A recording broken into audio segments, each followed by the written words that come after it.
Introduction. Contact Reports Volume Issue 1 Plejadisch-Plejarische Kontaktbericht Block 1 3437 Contact No.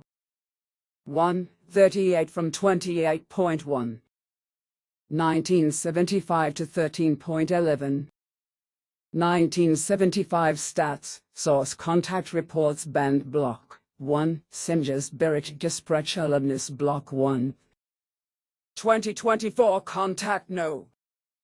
1, 23 from 28.1 1975 to 3.6 1975 Stats Out of print. Date Time of Contact Saturday 8th February 1975 3 Translators Benjamin Stevens. Date of original translation 2010 Corrections and improvements made Stefan Zutt, Joseph Darmanin, James Moore. 22 January 2019 Contact Persons Semjase.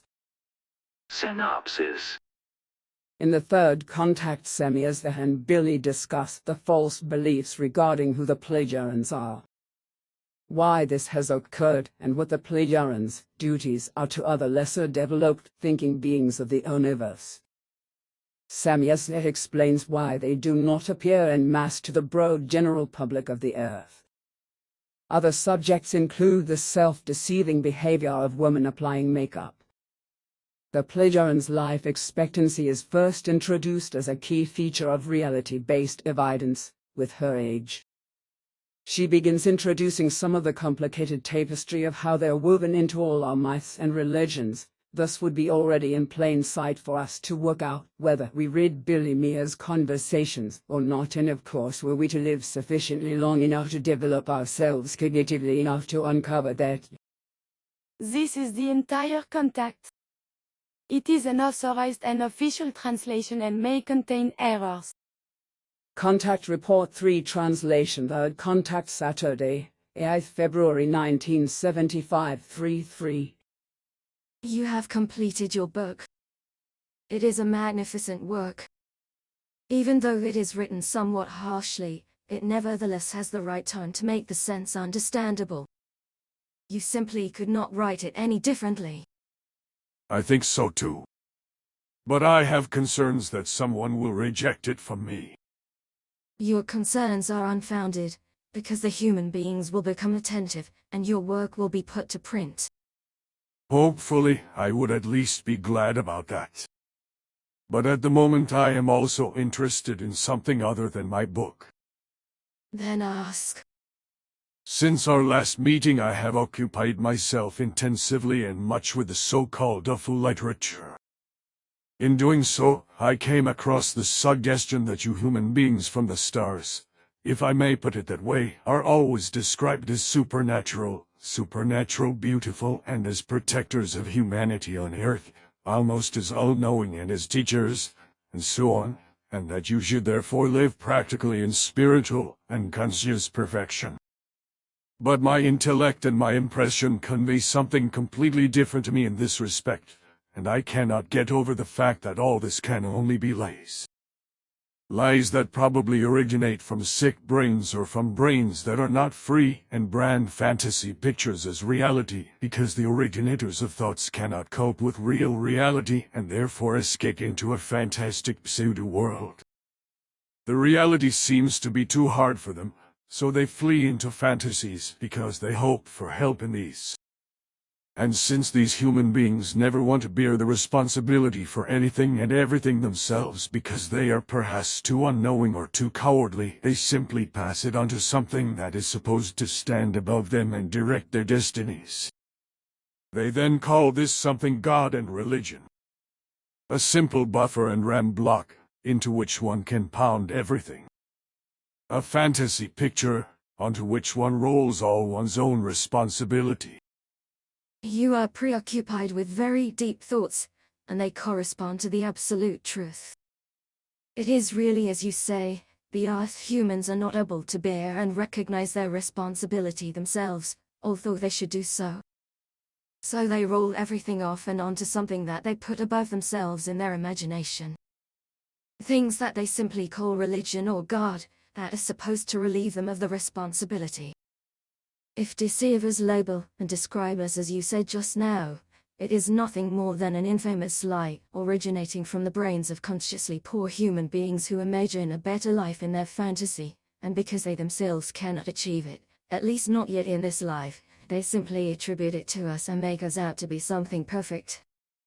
But we, too, are still far away from this stage and must continually develop ourselves further. We are not the so-called above-human or superhuman beings, as the Earth humans like to call us in their unknowledge and in their imaginations. We are also no teachers, missionaries or pioneers. We only have the dutiful task of preserving the developing as well as already existing human life throughout the cosmic space. This means that we strive to keep order and watch over certain life. Here and there we approach the inhabitants of different worlds, if our directives allow us to do so, choose individuals from among them and provide them with explanations. This, however, only then when a race develops higher and slowly becomes thinking. We then slowly prepare them for the need to become familiar with the thought of not being the only thinking beings in the universe. Here and there we also help on a telepathic basis to let certain cognitions germinate and to make technical inventions which are necessary at that time. Why then do you not appear in mass and show yourselves to the general public? And why don't you get in touch with the most diverse governments? Without exception, all governments on Earth are staffed by human beings who have the characteristic of addiction to might and profit. Under the guise of peace and friendship they would only want to seize our beamships to be able to exercise absolute Gewalt rule over the Earth with them. But they would also try to conquer the outer space because they know no bounds. However, they are not even able to on the Earth create peace and friendship between the countries, not even among the human beings in their own country. How, then, should they be able to have such means of might at their disposal, such as are our beamships, and their multifaceted facilities represent it? There is no interest in showing ourselves to the general public. Their consciousness is still short and small, and confined in religious enslavement.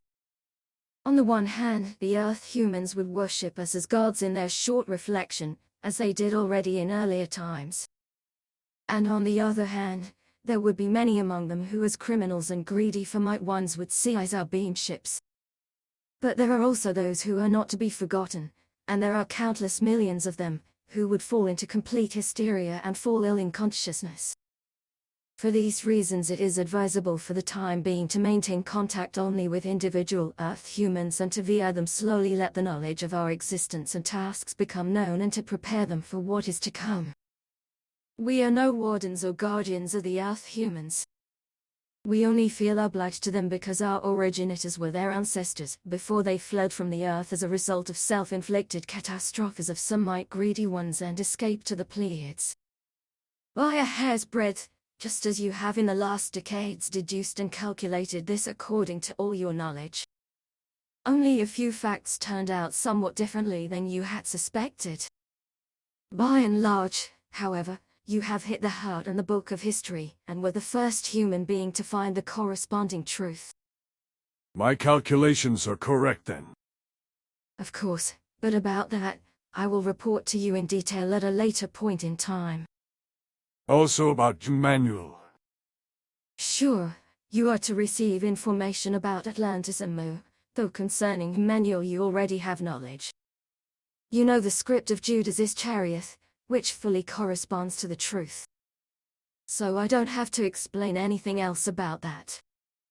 But I would still be interested in one thing, Semjase. It has often been written that the human beings from the stars would become very old, millions of years even.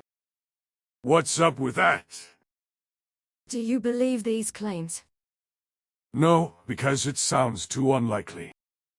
I can only believe it when I look at it in the way that a human being of about 70,000 million years of age is no longer a human being, but some kind of spiritual embodiment. You're right about that too. A human being is capable of living for several hundred or even thousands of years when it has attained a certain spiritual and consciousness-based relative state of perfection and a correspondingly high and healthy mode of life. But after this stage of about 40 to 60 million years, The spirit no longer needs a purely material body, and it becomes a half-spirit body. It then lives only half materially for another 60 to 80 million years, and in such high space that one can no longer get in contact with it from the purely material human vantage point, unless there is a very high level of consciousness-based and spiritual evolution. After 60 to 80 million years, then, the half-spirit and so on half-material form transforms into the first pure spirit form and enters the level of Aradhathasata. Nice, but may I direct one more question to you, or even two? Just ask. You are surely aware that our dear little women on Earth keep their age a secret, and that they smear their lips, face, finger, and toenails with powder and colors. What do you think about that? Indisputably. They lie to themselves through their actions. Personally, I find makeup disgusting, but also all forms of painting the body as well as fingernails and toenails.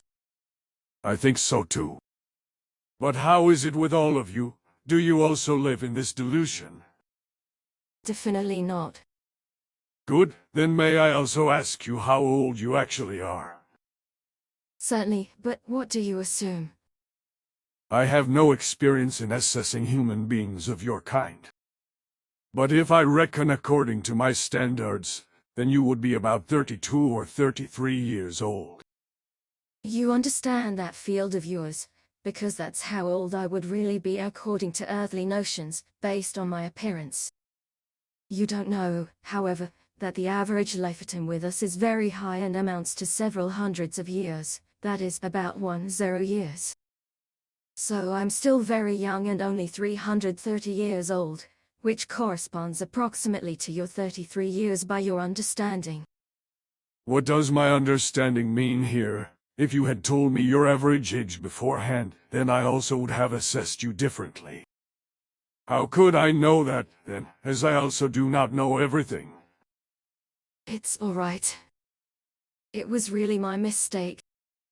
But now I must go again, and so farewell.